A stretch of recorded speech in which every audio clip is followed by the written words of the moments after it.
Spicy biryani అంటే చాలా ఇష్టం, మాస్ బిర్యానీ అంటే కూడా చాలా ఇష్టం.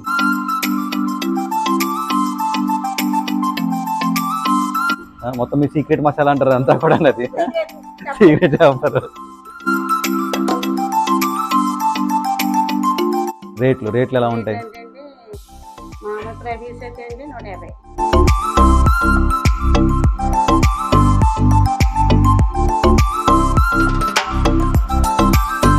ఇక్కడైతే తినడానికి అయితే అవకాశం లేదు. మేము వాళ్ళని రిక్వెస్ట్ చేసి ఒక ప్లేట్ తినడానికి అయితే తీసుకున్నాము. టేస్ట్ నిజంగా అద్భుతం అనే చెప్పాలి.